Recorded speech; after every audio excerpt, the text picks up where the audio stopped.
Go for it.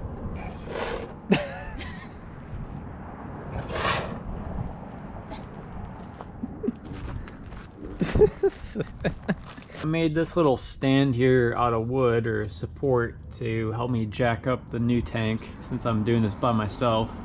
It's always good to have wood laying around because you can build little jigs and things like this, so it comes in handy.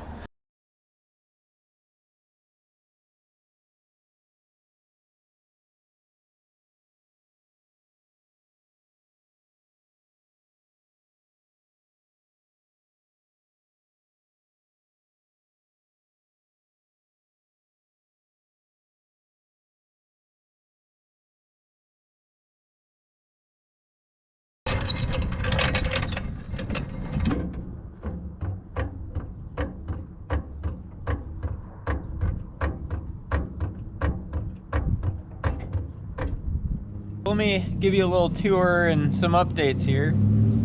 So we got the new tank in, all the fuel lines are brand new.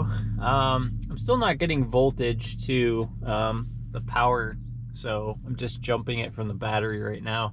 Then we got some new fuel lines going up to the fuel rail with a fuel pressure gauge so I can keep an eye on it. So we're gonna first try out the pump and see if we can build some fuel pressure here. So after a lot of frustration, I realized I had the fuel lines back here hooked up backwards, so the fuel was kind of just going back into the tank, just trickling back into the tank. So we got fuel pressure up there now. I'm gonna try to start it.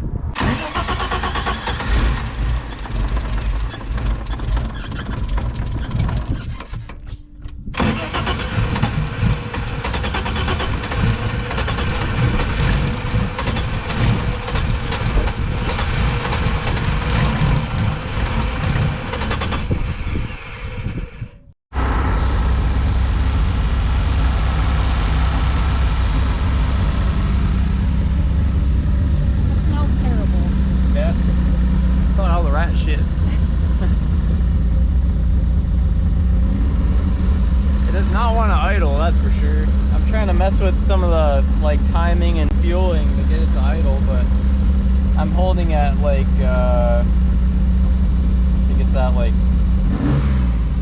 20, between 10 and 20% throttle. See if it'll idle without dying. Let it off slowly. No.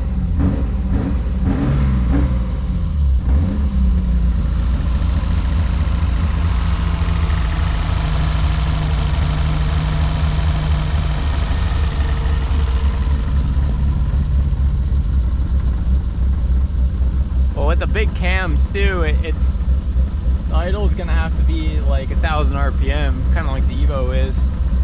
It won't be able to idle that low.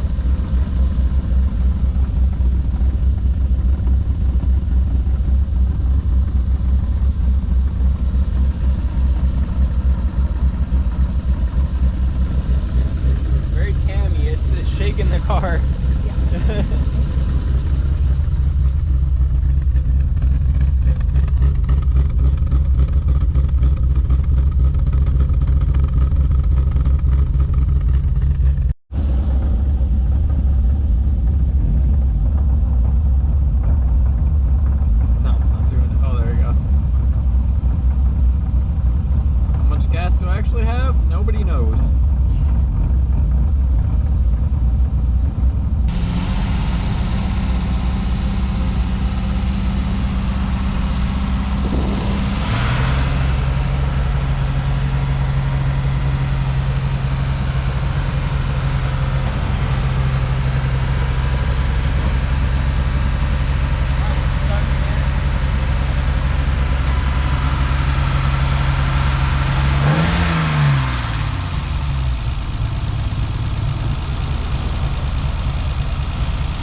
that was a train wreck.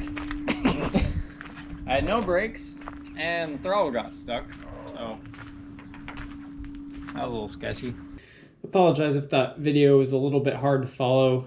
So I guess finishing up here, what I'm going to be doing next is, if you saw in the video, the ITBs were actually getting stuck, and the throttle was open probably like 10%, and it was just getting stuck there. So I'm gonna have to take all that apart and clean it.